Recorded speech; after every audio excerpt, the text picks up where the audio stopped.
मेरी शादी एक अनपढ़ से हुई जबकि मैं पढ़ी लिखी हूँ। मेरा नाम दिव्या है। सच बताऊँ तो मेरा सपना था कि मेरा हम सफर एक पढ़ा लिखा और अच्छा कमाने वाला लड़का हो, लेकिन घर की कुछ मजबूरियों के कारण चंदन से मेरी शादी कर दी गई।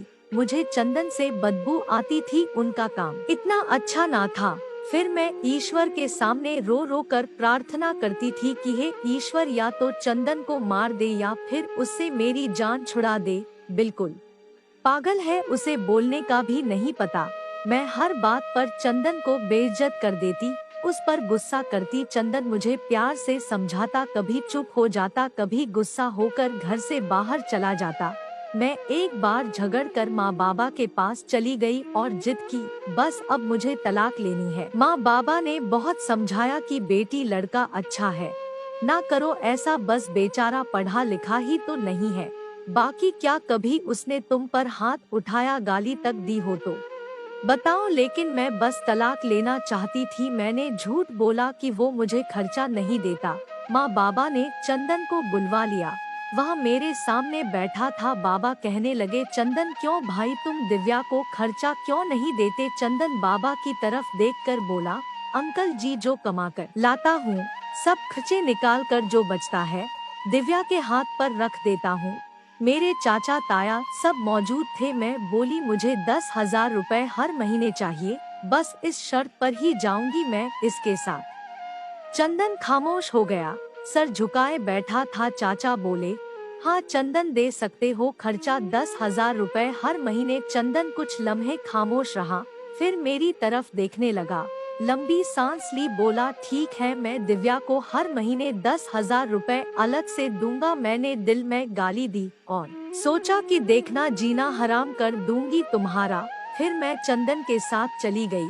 बिजली, पानी, गैस का बिल, राशन, खाना और भी बहुत खर्च थे। चंदन से जब भी पूछा क्या काम करते हो तो कहता, गवर्नमेंट ऑफिस में काम करता हूँ, उसके अलावा ना मैंने कभी पूछा ना उन्होंने कुछ बताया। खैर, चंदन मुझे हर महीने 10,000 रुपए देता। एक दिन मैंने कहा, मुझे आईफोन लेकर दो। मैं बस तंग करना चाहती थी कि चंदन मुझे तलाक दे दे। चंदन मुस्कुराने लगा, मेरे पाँव पकड़े और बोला, दिव्या, दे दूंगा, परेशान ना हो, तुम बस मुझे छोड़कर जाने की बात ना किया करो, जो कहोगी करूँगा।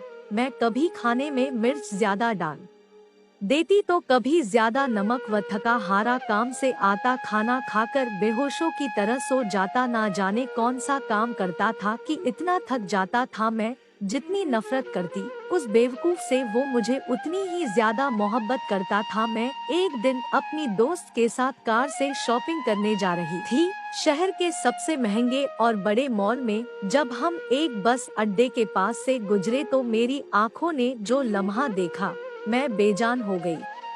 वह चंदन था जिससे मैं बहुत नफरत करती थी, जिसको मैं पागल अनपढ़ कहती थी, जिसको कभी मैंने प्यार से खाना तक ना दिया था, जिसका कभी हाल तक ना पूछा था, जिसे मैं इंसान ही नहीं समझती थी, जिसे मैं एक्सेप्ट ही नहीं करना चाहती थी। वह चंदन सर पर बोझ उठाए किसी का सामान बस पर चढ़ा रहा था। टांगे कांप रही थी, पुराने से कपड़े पहने, पसीने से लथपथ, पाँव में टूटी हुई जूती पहनी थी। मैं मर क्यों नहीं गई थी, वह मेरे लिए क्या कुछ कर रहा था। इतने में एक शख्स बोला, ओए चल, यह सामान उठा, और दूसरी बस की छत पर लोड कर। चंदन को शायद भूख लगी थी, हाथ में रोटी पकड़े रोल करके खा रहा था, साथ ही सामान भी उठा रहा था।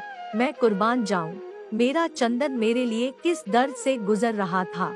मैं आंसू लिए देखती रही। काम खत्म हुआ और वो वहीं साइड पर एक दुकान के सामने जमीन पर बैठ गया।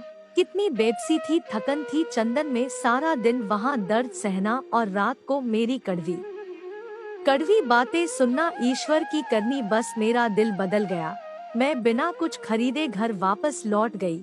घर आकर बहुत रोई थी। चंदन को वेजिटेरियन बिरयानी बहुत पसंद थी, मैंने बिरयानी बनाई। चंदन घर आया, मैं उसे खाना नहीं देती थी, खुद गर्म करके खाता था। घर आया और किचन में गया, पूरे जोश से बोला, दिव्या, आज तो आपने कमाल कर दिया, 1 साल बाद बिरयानी खाने जा रहा हूँ।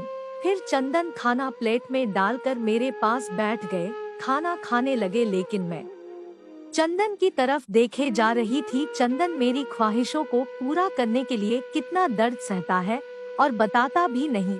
मैं कितनी बेवकूफ हूँ, वो मुझसे कभी कोई शिकवा नहीं करता। चंदन पर आज मुझे बहुत प्यार आ रहा था, दिल चाह रहा था कि उसके सीने से लिपट जाऊं। चंदन ने खाना खाया, फिर जेब से पैसे निकाले और कहने लगा, यह लो दिव्या 10,000 रुपए में चीख चीख कर रोने लगी। चंदन के पाँव चूमे। चंदन, मुझे कुछ भी नहीं चाहिए, मुझे पैसे नहीं चाहिए। चंदन हैरान था, मुझे क्या हो गया है। फिर चंदन ने मेरा हाथ थामा, बोले, अगर यह पैसे कम है तो और ला दूंगा, बस तुम मुझे छोड़कर ना जाना। बहुत प्यार करता हूँ ना तुमसे, इसलिए तुमको खुद से दूर नहीं कर सकता। मैं चंदन के सीने से लग गई। आज मुझे ना कोई आईफोन चाहिए था, ना कोई बड़ा घर, मुझे अब दुनिया की कोई खबर ना थी। मेरी दुनिया चंदन बन चुका था। हम औरतें कैसे मुंह फाड़ कर कह देती है, जब खिला नहीं सकते थे तो शादी क्यों की। बात बात पर झगड़ा करना शुरू कर देती है। कभी अपने पति का वह चेहरा देखना जिसमें मैंने चंदन को देखा था। भगवान की कसम, हम एक सांस न ले सकेंगी उस माहौल में। यहाँ मर्द अपनी फैमिली के लिए खुद को कुर्बान कर देता है।